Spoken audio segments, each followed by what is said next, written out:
Y ahí ya estamos. Muy Buenísimo. ¿Cómo estás, José? bien, ¿cómo estás tú? Bueno, buenas noches. Muy bien, muy bien. Bueno, ya estamos conectados, che, y esperando que se sume un poco más de gente. Se están sumando a poquito. Creo que es el vivo que más a horario empezamos, José. Bueno, 21, perfecto. 21 justo. Así que bueno. Eh, Vamos a ir largando. Mientras tanto, bueno, vamos a esperar un poquito más. Contame cómo está ahí en Chaltén. Eh, bueno, Chaltén, hermoso pueblo. eh, Hoy nos recibió el día un poquito frío. Ayer y antes de ayer tuvimos unos días muy bonitos. Eh, y bueno, y acá en Chaltén se da un caso muy particular respecto de la pandemia, ya que afortunadamente no hemos tenido ningún caso de corona. Así que nada, eso es como una muy buena, es una muy buena, se genera un muy buen ambiente, ¿no? Claro. De cuidado, hemos hecho una cuarentena muy estricta y bueno, cumpliendo con todas las normas que se nos han recomendado y los frutos de eso se ven a la vista, no teniendo ningún contagio y hoy pudiendo disfrutar un poquito más de este hermoso lugar. Bien, bien, buenísimo. Nosotros en Santa Fe hace unos 40 días en la ciudad que no tenemos ningún caso, un poquito más de 40 días creo. Así que no es para relajarse, pero da ánimo y no mete miedo, digamos, ¿no? Que haya tantos casos. O sea, al no tener caso uno está un poquito más relajado. Pero bueno, hay que seguir cuidándose igual. Es así. Bueno, vamos a presentarte, José. José Buenísimo. Morales, un amigo ya, un amigazo. Nació en el año 84 en Chile. ¿En qué lugar de Chile, José? Yo nací en Santiago, Ah, en en la Santiago. capital de Santiago. Bien.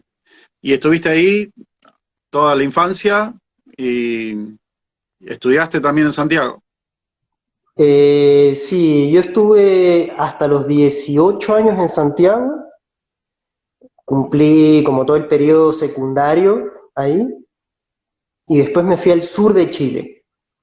Me fui al sur de Chile a trabajar y a seguir estudiando y estando en el sur, los primeros años me dediqué a trabajar, como no tenía muy claro qué quería hacer.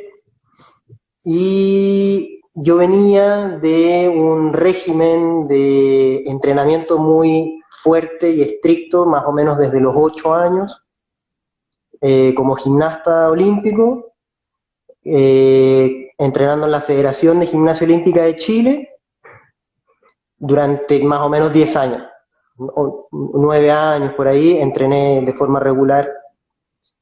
Y entonces yo me voy al sur de Chile con la intención de continuar entrenando y, bueno, llevar mi rendimiento a un nivel mayor. Y Claro. me encontré con la linda sorpresa que en la ciudad a la que yo me fui no había gimnasia, no había gimnastas, no había cómo continuar. Y me ofrecieron o me incentivaron a entrar al mundo del atletismo, deporte madre, junto con la gimnasia. Sí. Y me demoré un par de añitos en entrar al atletismo y finalmente me cautivó el deporte y nada, estuve 10 años también, un poquito más de 10 años como atleta eh, en los distintos centros de entrenamiento regionales, compitiendo en algunos Grand Prix sudamericanos y como había sido gimnasta y tenía condiciones para la velocidad, la combinación dio como resultado un garrochista de 1,60 m. algo así, fuera de lo normal. O sea, todos mis compañeros de entrenamiento, cuando iba a campeonato, todos de metro 1,80, 90. 1,90. Y, pero bueno, como era rápido y tenía condición, habilidad gimnástica, empecé a hacer salto con garrocha. Y como habían poquitos garrochistas en el sur de Chile, eso me abrió las puertas estar permanentemente, para estar permanentemente yendo a entrenar, yendo a campeonatos y así fue que tuve la suerte que la Universidad de Santo Tomás, que fue donde yo estudié en Chile, me dio una beca deportiva para estudiar kinesiología. Y ahí sí arranco entonces a estudiar kine. Bien. Eh, Llevaba unos años estudiando kinesiología, compitiendo en el sur de Chile, y luego de eso me dieron la posibilidad de ir a entrenar a Concepción, una de las ciudades más grandes de Chile, otra de las ciudades más grandes de Chile, un poco más al norte.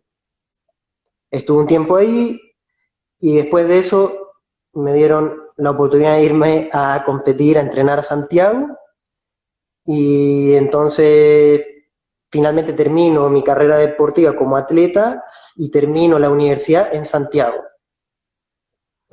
Ahí va. Y Es que volviste ahí a Santiago. me fui ¿Y a la los escalada 18 cuándo la conoces?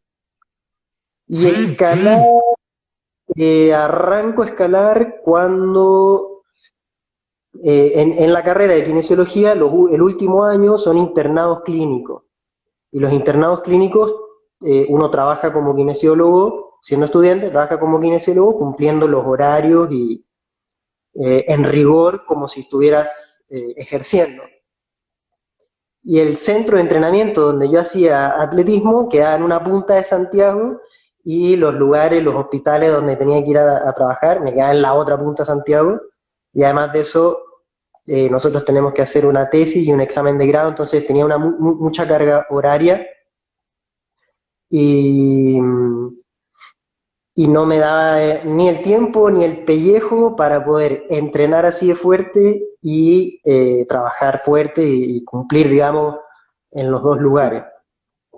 Y así fue como a pocas cuadras de mi casa está el Estadio Nacional, el centro de alto rendimiento, y dentro del recinto había un murito de escalada, un boulder. Yo pasaba por ahí y lo veía, eh, sin mucha atracción, como que no entendía de qué se trataba ni lo que era, hasta que un día, como me quedaba cerca de la casa, fui a preguntar y bueno, les conté un poco todo esto, les digo, mira, a mí me encanta entrenar, me encanta competir, llevo 20 años en alto rendimiento o en alto entrenamiento y quisiera ver si yo creo que puedo ser bueno para esto, así que quiero probar. Y recuerdo que como mi primer gran recuerdo fue que uno de los profesores de ahí, del Estadio Nacional, del club Escalando en Penumbra, a quienes yo les debo un montón, hoy son grandes amigos míos, eh, ahí veo a Ahí uno de te mis amigos, escribieron. penumbrero de Bien. corazón, tal cual. Eh, y había un campeonato, un abierto, un campeonato, y me dicen, si tanto te gusta competir, anda a competir. Y bueno, y fui, me fue muy bien, me gustó muchísimo. Recuerdo que en esa oportunidad quedé sexto en el campeonato, de no haber escalado nunca. Y ahí me picó el bichito y dije, bueno, sí, puedo ser bueno para esto. Y Y al la punto de verdad que que hoy estás viviendo en Chaltén. Te cambió la cabeza. sí, ni hablar, ni hablar. Y yo venía arrastrando un montón de lesiones, de los 20 años de entrenamiento fuerte, de 20 años de Claro. competencia fuerte. Venía con lesiones ya media como en clásicas de el fin de la carrera atlética, ¿sí? Tendinosis, cosas así que, bueno, eh, Claro. las últimas. Bien. Y escalando no me dolía nada. Era la única. único que podía hacer Claro. fuerte, que yo sentía que podía darlo todo y no me dolía nada. Entonces yo dije, bueno, ya está, me quedo acá. Y eso fue, Sí, sí, sí, y eso fue dime. en 2014, a fines del 2014. Así que ya van un par de añitos escalando también. Va bien, bien, bien. Y ahora especializándote como kinesiólogo en la parte de escalada deportiva, ¿no? Para contarle también Sí, a la gente que estuviste trabajando con Selección Nacional de Chile de escalada, Selección sí, Nacional de Atletismo, sí, eh, estuviste trabajando hasta hace poquito, el año pasado fue, la Selección Juvenil de Escalada de Argentina, que fue el sí. Panamericano. Ajá, Y bueno, muchísimos otros trabajos también específicos y andás por todos lados dictando charlas y cursos sobre esto un poquito que vamos a hablar ahora. Así que bueno, bien sí, especializado en esto y qué mejor que también seas escalador, no únicamente un profesional, sino que un profesional que mame el deporte, ¿no? Así que te vamos a tratar de sacar un poco el jugo. Sé que son temas que da para hablar mucho, pero bueno, hay varias preguntas, como ya te pasé, son 14, no sé si vamos a llegar, pero vamos a hacer lo imposible para que se pueda aprovechar. José, vamos con la primera, ¿te parece? ¿Sí? sí, claro. ¿Largamos? Ahí va. Démosle, démosle. Eh, Vamos. ¿Cuáles son las lesiones más comunes en muro? Y Ujú. si son las mismas que suceden en la roca natural, o cuáles son las diferencias. Sí, bueno, efectivamente hay diferencia. ¿Sí? En general, podemos describir que hay dos tipos de lesiones, unas por sobrecarga y otras por algún evento traumático, por algún evento fortuito, traumático, un incidente. ¿Sí? Eh, por lo general, las lesiones en los muros de escalada obedecen más a un orden de sobrecarga de entrenamiento. O sea, son más habituales ver tendinitis, problemas miofaciales, eh, ese tipo de cosas, por sobrecarga. Y por otro lado, en la roca, si bien hoy en día es difícil que que un escalador, un atleta, sea exclusivamente escala en la roca, entonces viene con una sobrecarga del muro y en la Claro, roca, que da un poco más de todo, así como que se exige un poco más, eventualmente puede haber una lesión. Pero si pudiéramos dividirlo en la roca, uno puede ver que hay más lesiones o más eventos traumáticos por accidente, por accidente. Ahí va. por trauma, vuelos descontrolados, haciendo boulder, tobillo, rodilla, polea. Bueno, la polea es algo que se da en el gimnasio también. Y después todas las tendinitis, tendinosis, síndromes de sobrecarga miofaciales, eh, obedecen un poquito más al sobreentrenamiento. Y eso se da un poco más en los gimnasios de escalada artificial. Claro, exacto. No hay no hay que olvidar que la escalada en los muros artificiales tiene su génesis en la posibilidad de los escaladores que iban a la roca de poder entrenar más fuerte, más tiempo durante el año, que por ejemplo no se lo permite por una cosa climatológica, entonces se metían Por al muro de supuesto, entrenamiento para por poder, supuesto. y que bueno, hoy en día el muro de entrenamiento por sí solo es suficientemente cautivador para que haya gente que solo se dedique a hacer escalada Claro, indoor. exacto. Entonces, en este caso, los síndromes por sobrecarga son la mayoría. Y la Son la mayoría. mayoría de miembro superior. Miembro superior. Sí, sí, Eh, siendo...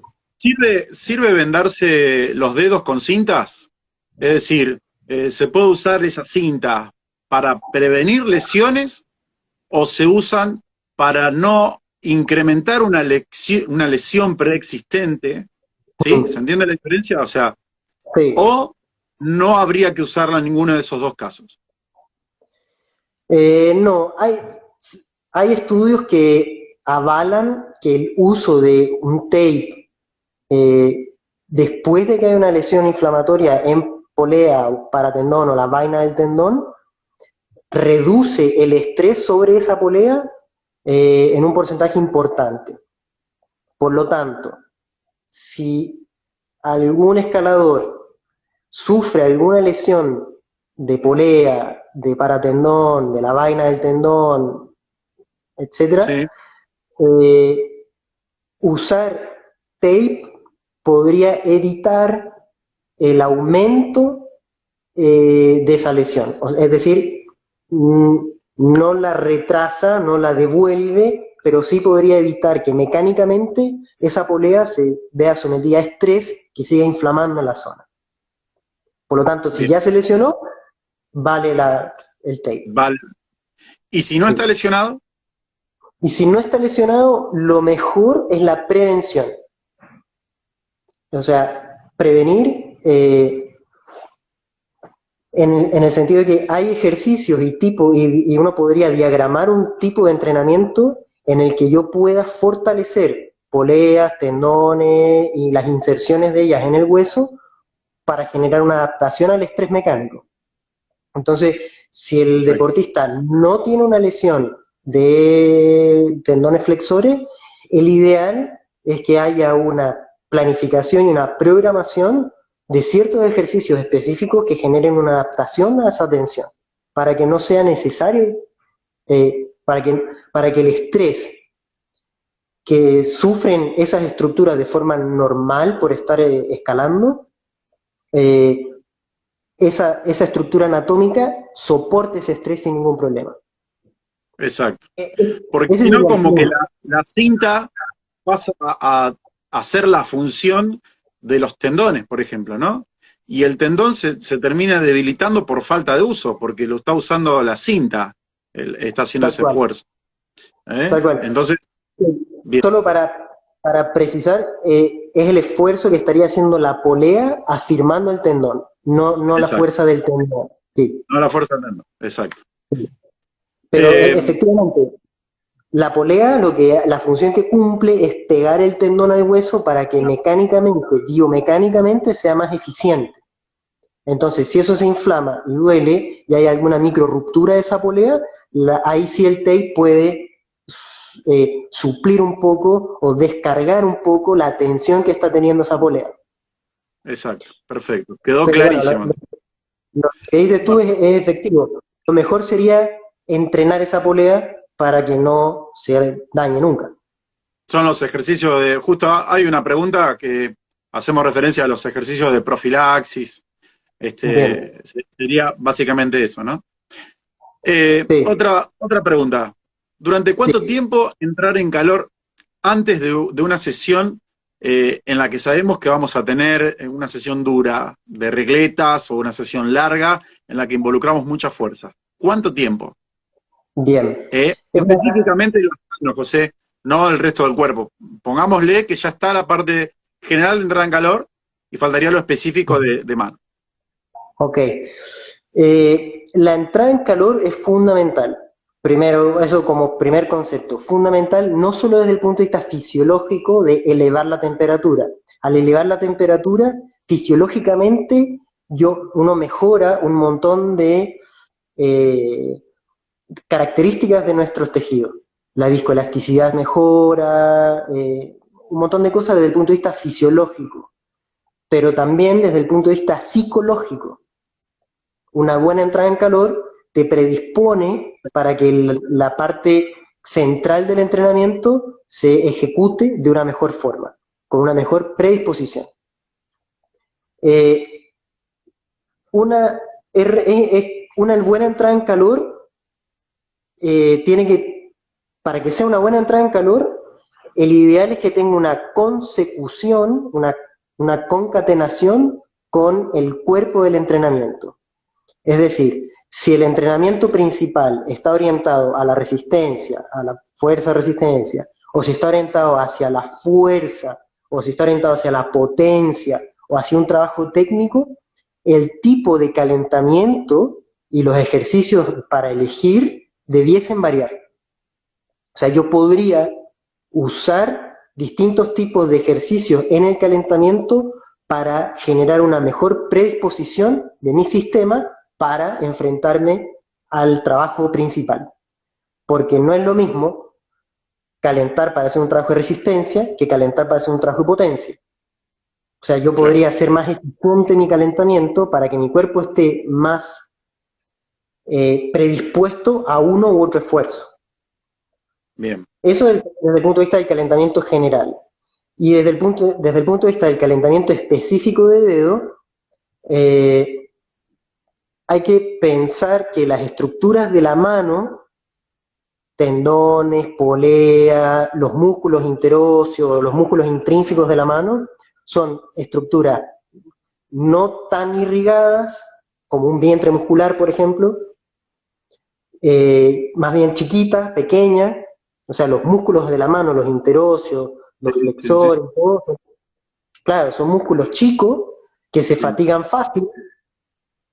Entonces, entrar en calor y pasarse a una fatiga es como un límite muy delgado.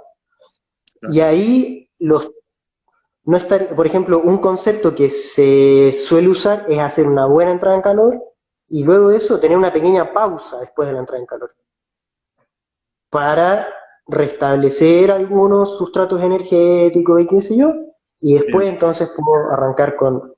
Ahora, respondiendo a tu pregunta, no existe un tiempo mínimo, no hay un tiempo específico que yo te diga con 10 minutos de esto está. No existe, porque va a depender mucho de la entrada en calor general. Mientras mejor y con una correlación más directa hacia el cuerpo del entrenamiento sea en la entrada en calor inicial, más fácil y de mejor manera voy a poder entrar en calor las estructuras específicas de la mano. Entonces no hay un tiempo.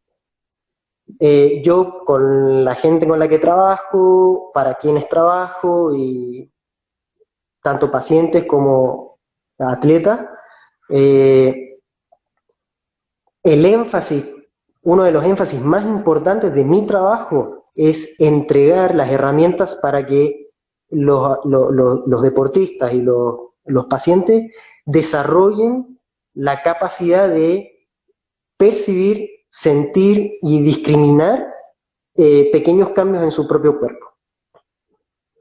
Me parece que esa es la herramienta más poderosa que podemos estimular, que apunta hacia la prevención. Claro, es cuando uno está corriendo y sabe cómo está corriendo porque lo siente, digamos, ¿no? No basarse tanto en un cronómetro ni en las pulsaciones, sino que en muchos otros parámetros. José, Sí. ¿calentar los dedos con calor externo sirve? ¿Con cremas, con algún cuerpo caliente? Por ejemplo, agarrás el termo que está caliente o una jarra con agua, o meter las manos en agua caliente. La temperatura, el aumento de la temperatura mejora las características histológicas, biomecánicas de las estructuras anatómicas. Por lo tanto, por lógica, digamos, debiese ayudar. Así que sí, no sería contraproducente en ningún caso. Ahí va. O sea, en el único caso que se me puede ocurrir que podría llegar a generar algún tipo de molestia o algo así, es con algún tipo de inflamación preexistente. Persistente. Claro, o sea que yo tengo una inflamación en una polea y meto las manos en agua caliente y eso podría, si bien va a mejorar viscoelásticamente la capacidad de los tejidos y todo eso, posterior a todo podría llegar a generar un poquito más de inflamación. ¿Qué pasa si sistemáticamente las personas usan cremas como por ejemplo tipo átomo desinflamante, sin tener ninguna lesión?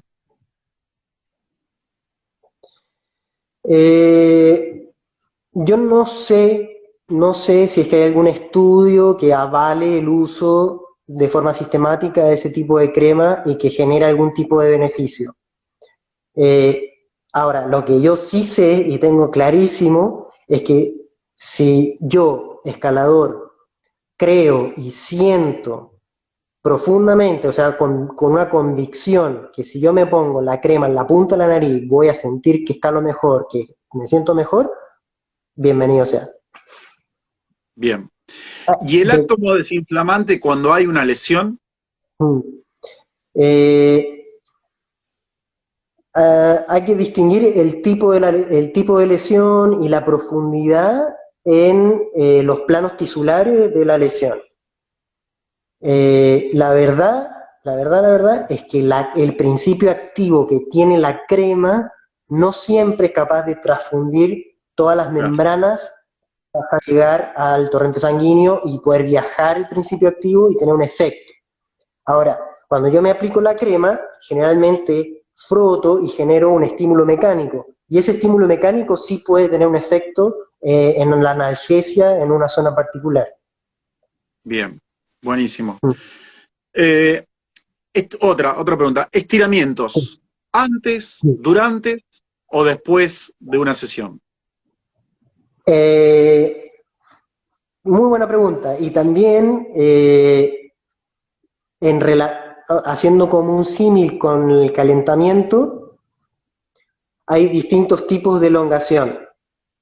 Eh, entonces, uno podría elegir, dentro de los tipos de elongación que hay, alguna que propicie y que mejore las características fisiológicas y biomecánicas y desde el punto de vista del sistema nervioso central para el trabajo que viene después. En ese sentido, por ejemplo, si yo voy a tener una sesión de fuerza, hay estudios que han podido comprobar que una elongación estática antes de la ejecución de un trabajo de fuerza disminuye la capacidad de generar una contracción voluntaria hasta en un 40% hasta media hora después de la elongación. Eso quiere decir que si yo voy a hacer mi día de fuerza en el gimnasio, press de banco, remo, sentadilla profunda, y el hongo, antes de la capacidad de generar eh, un estímulo voluntario, la capacidad de una contracción voluntaria máxima, se va a ver disminuida por esa elongación.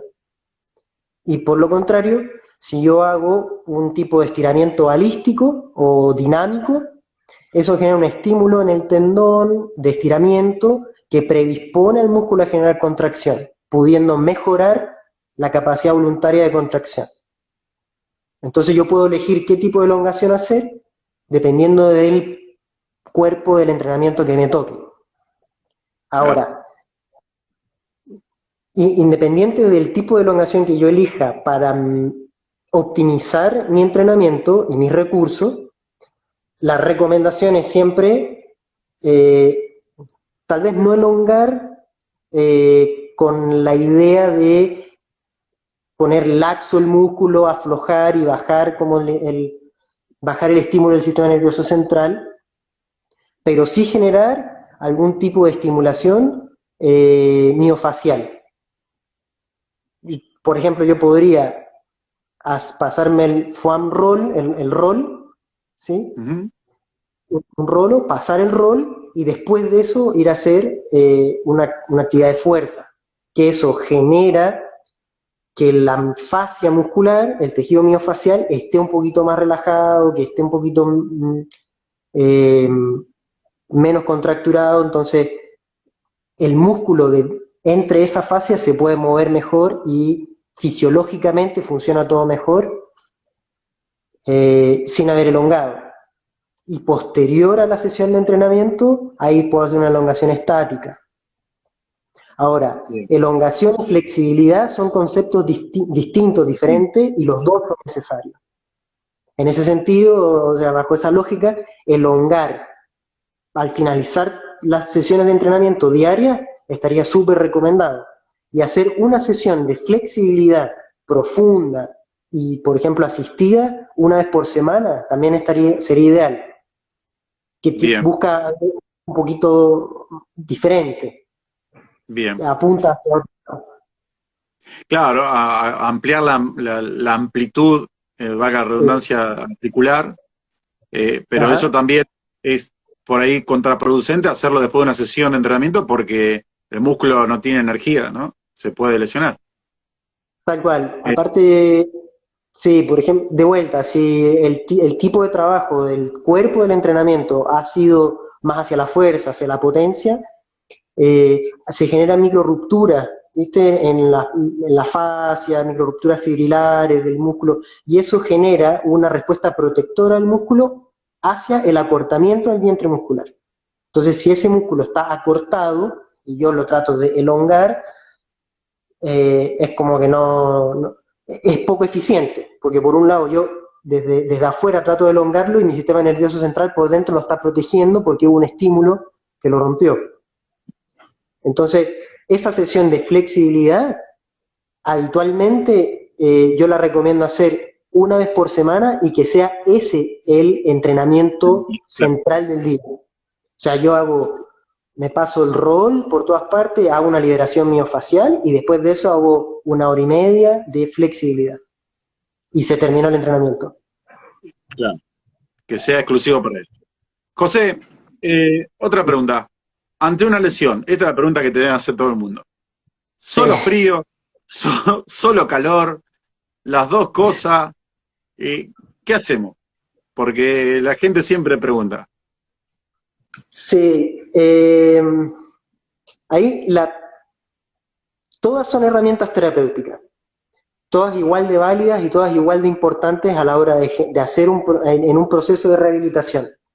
La pregunta clave es ¿cuándo fue la lesión? Eso eh, permite elegir de manera más eficiente la herramienta terapéutica de termoterapia en este caso, más indicada.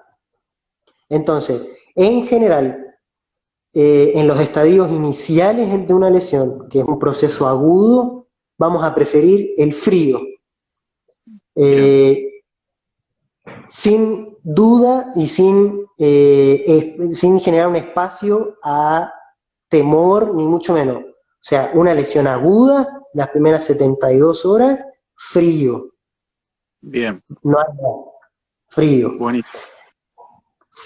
Y en ese sentido, nada, y la aplicación sería de 10 a 15 minutos varias veces al día. Se pueden ser 3 veces por día. Y ahí la precaución es proteger la piel para que el hielo no esté en contacto directo con la piel, para no quemarla. Y el frío va directamente sobre la zona que duele. O sea, si me duele, no sé, la clavícula, ahí donde duele, ahí va el frío. Ahí va, perfecto. Buenísimo, aclarado entonces. Y después que va sucediendo el tiempo, bueno, sí, se aplican también, ¿no? Frío, calor, o Ajá. algo, ¿no? Sí, y ahí Tienen un una vez efecto.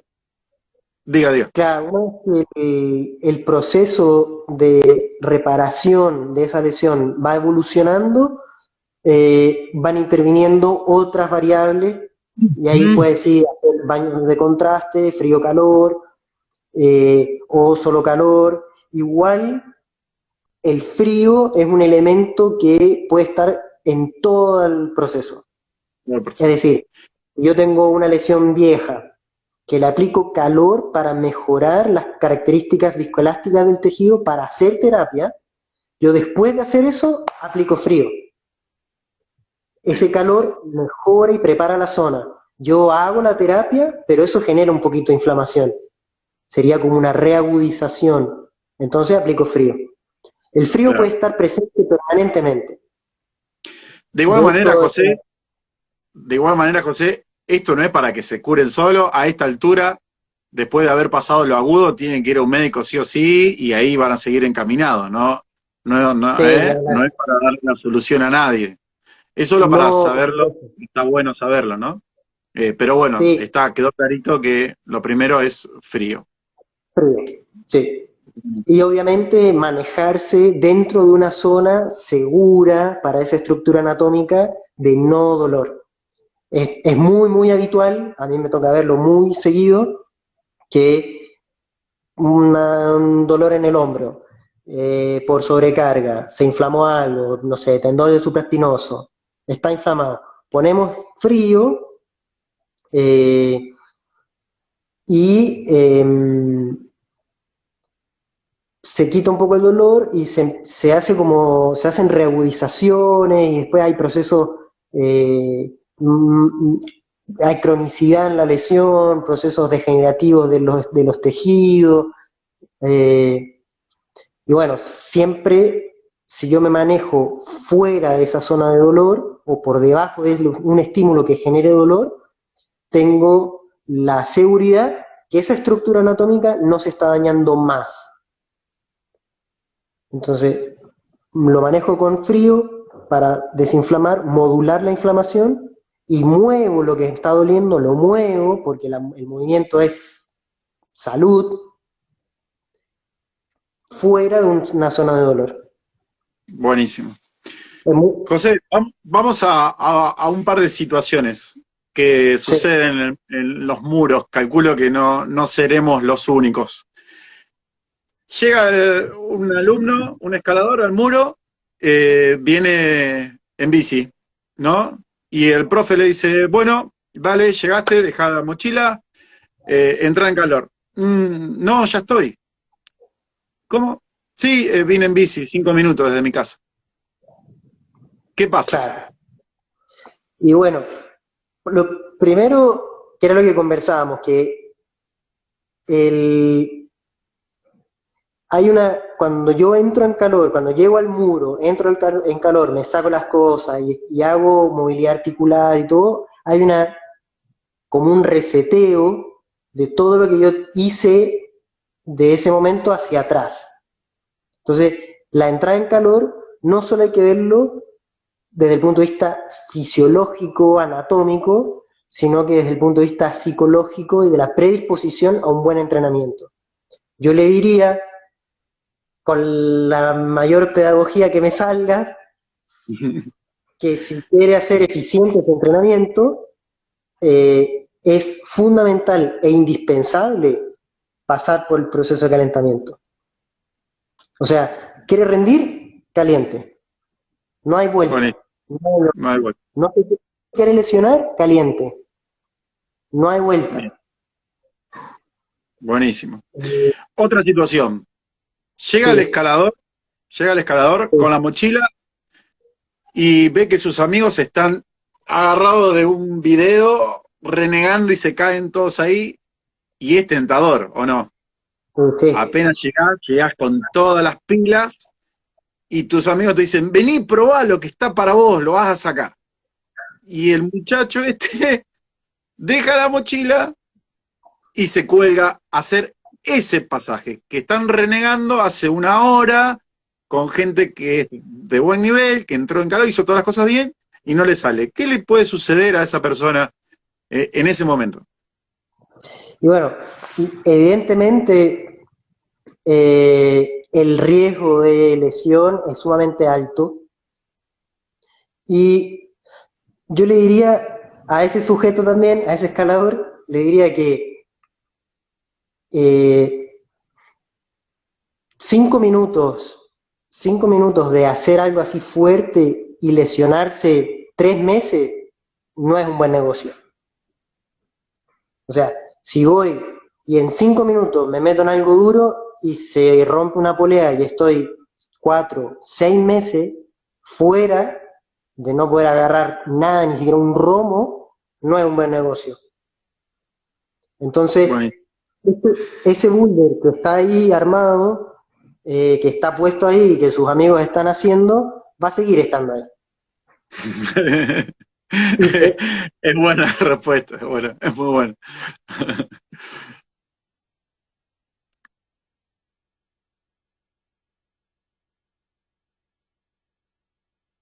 y obviamente que no quiero ofender a nadie, pero ¿qué sentido tiene para cualquier atleta lesionarse en un entrenamiento pudiendo ir a La Roca a cumplir con mi objetivo, con un proyecto o ir a una compe? O sea, no tiene ninguna lógica, no tiene ningún sentido. Yo voy a un muro a entrenar 5 días por semana y con un objetivo en la cabeza, tanto en La Roca como en la compe.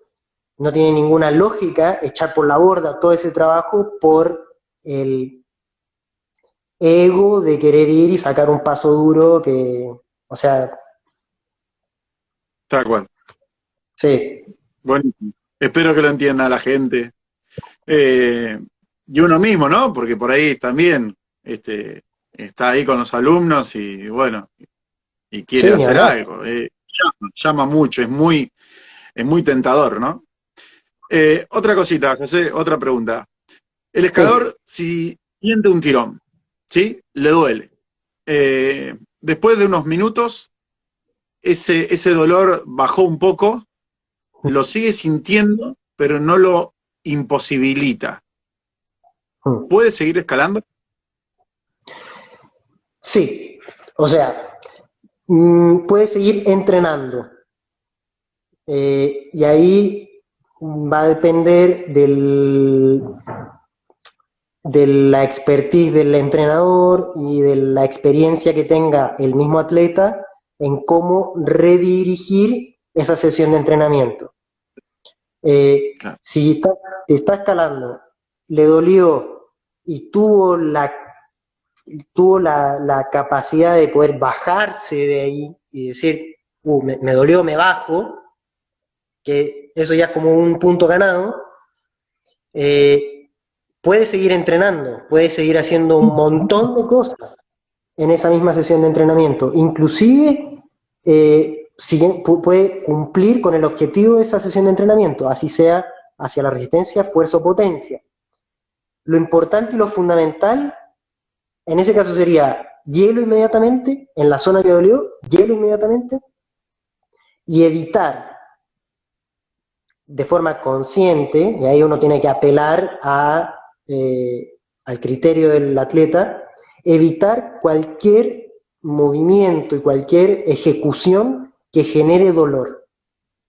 Entonces, si por ejemplo tiró un dinámico un video y siente una tensión en la palma de la mano, como una contractura en los interóseos, un dolor en el recorrido del tendón, eso no lo imposibilita de hacer todo un trabajo físico, técnico, táctico y no ocupar el video. Y en ese Exacto. sentido podría ejecutar el mismo movimiento desde el punto de vista de la ejecución motriz, el mismo movimiento, y en vez de usar un video, poner una regleta o poner un romo, o poner una manilla, para que su cuerpo haga el mismo movimiento, su cerebro se enriquezca, pero no lesiona la estructura que se inflamó. Entonces Buenísimo. podría continuar entrenando, incluso hacer el mismo movimiento, siempre y cuando no irrite lo que le dolió. Bien. En el profesorado de educación física nos enseñaban los profesores que el dolor es sinónimo, es una alerta del cuerpo que algo está mal, que no hay que sentirlo, ¿no? Pero también está otra cosa que nos enseñaban, que los profesores más viejos nos decían, más de lo que es la parte de preparación física, entrenar es aprender a convivir con el sufrimiento, con el dolor.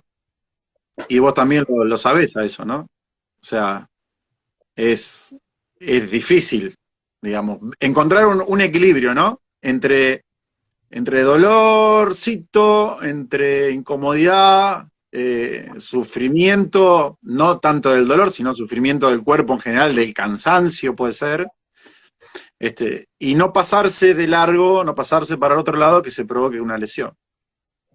Sí, tal cual. Eh, bueno, ahí de vuelta me parece que lo más importante es estimular a los atletas, escaladores, a el autoconocimiento y hacer hacerse fiel y honesto con uno mismo, en el sentido de que, bueno, esto dejó de ser una molestia, me duele, paro, dejo este movimiento o este ejercicio, lo dejo, lo que no significa dejar de entrenar. Claro. Eh, y, y bueno, y ahí reorientar los entrenamientos para no generar una lesión. Es cierto que, sí, perdón, que es cierto que uno tiene que tratar de no estar permanentemente sintiendo dolor, o sea, uno tiene que ser lo suficientemente hábil para entrenar bien y no estar con dolor. Y también es cierto que a medida que uno va entrenando se genera un desgaste propio, indefectible por el entrenamiento, y eso genera molestia. Pero que yo con el tiempo sienta molestia porque entrené fuerte, no quiere decir que yo en los entrenamientos busque dolor. Claro, exacto. Es una consecuencia de un entrenamiento que ha estado permanentemente por mucho tiempo en un umbral que genera microrupturas, pequeñas inflamaciones. Eh, Volvemos, acá está la pregunta que empezamos del inicio. Esto de que si se pueden entrenar tendones, ligamentos, cápsulas, vainas, y cómo se puede entrenar, ¿no? Bueno, se puede. Hay, hay métodos, estímulos que uno podría llegar a orientar para generar adaptaciones o predominantemente sobre un tejido por sobre otro. En ese sentido, yo puedo hacer un entrenamiento que genere un estímulo que predominantemente genere una adaptación sobre una estructura en particular más que otra. De todas maneras, es muy difícil aislar o sea, Sí, si no se mueve el músculo, no se mueve el tendón y no hay estrés sobre la inserción del hueso. O sea, es muy difícil, todo se estimula. Pero bueno, hay estímulos que yo puedo usar que se ha comprobado que generan más activación metabólica y por lo tanto una mejor adaptación que otro. Entonces yo buenísimo. sí podría orientarlo. Claro, bien. ¿Qué tipo de ejercicios? Para dar un par de ejemplos. Para Eh, mano. A ver. sí, por ejemplo, un tipo de ejercicio que es súper importante, que si uno hace como un análisis, desglosa la escalada, tiene un componente predominante, es el tipo de movimiento predominante, que son ejercicios isométricos. O sea, si uno hace un análisis rápido, ¿no? Pone un par de videos y analiza la cantidad de tiempo que el sujeto está efectivamente generando movimiento y la cantidad de tiempo que el sujeto está generando tensión pero sin moverse, eh, está alrededor del entre el 60 y el 70% del tiempo en una contracción isométrica. Entonces, los ejercicios isométricos podrían ser o debiesen ser entre el 60 y el 70% del entrenamiento que yo haga en una sesión. Claro, Porque bárbaro. es lo que en la práctica sucede. Y después otro tipo de contracción muscular que también es fundamental y es preventiva es el excéntrico. El trabajo excéntrico que se hace poco, que no es muy conocido, pero que es sumamente útil y preventivo, genera mucha adaptación y un estímulo más predominante sobre el tejido conectivo. Eh, Fascia, cápsula, ligamento, tendón, más que sobre el tejido contráctil, sobre el músculo. Bien. Eh, sí. Y justo esa era la pregunta que venía. Ya está medio como que respondida. Porque la pregunta era las ventajas y desventajas del entrenamiento de fuerza, tanto concéntrico, isométrico o excéntrico, ¿no? Sí, bueno, mi recomendación y la forma en la que yo hago el análisis fundamentalmente depende del objetivo que tenga el sujeto. Si, por ejemplo, yo tengo un atleta que va a competir en el Máster de North Face, que yo sé la distribución de los boulders que tiene, tiempos de pausa, yo trato que mi entrenamiento, llevar esas condiciones, llevarlas al entrenamiento. Entonces, ahí poder analizar cuánto tiempo está haciendo una contracción concéntrica, isométrica, excéntrica, dinámica, y bueno, cuánto tiempo está con un apoyo, 2 apoyos, 3 apoyos. Bárbaro. Entonces, ese tipo de estímulos se replican en los entrenamientos. Bien. Se nos está terminando el tiempo, José. Sí. Has escalado muchos muros, ¿sí? Del país, muchos. Soy testigo Sí. de que pasaste por todos lados. ¿Cómo ves el tema de la profilaxis que hay en un muro en cuanto a, obviamente, los cuidados que tienen las estructuras, ¿sí? Prevenir lesiones, y si los profesores, los administradores de los muros, los ves que están capacitados, pero sinceramente que lo digas, porque quizás falte algo, ¿no? De parte de los profes que dan clase en los muros, los encargados de los muros. Sí, bueno, efectivamente yo he tenido la suerte de poder viajar por Sudamérica dando charlas y seminarios y en ese sentido he podido estar en un montón de muros. He tenido también ha sido muy grato ver cómo los muros han ido creciendo y la cantidad de muros ha ido creciendo en Sudamérica y la especialización, la especificidad y el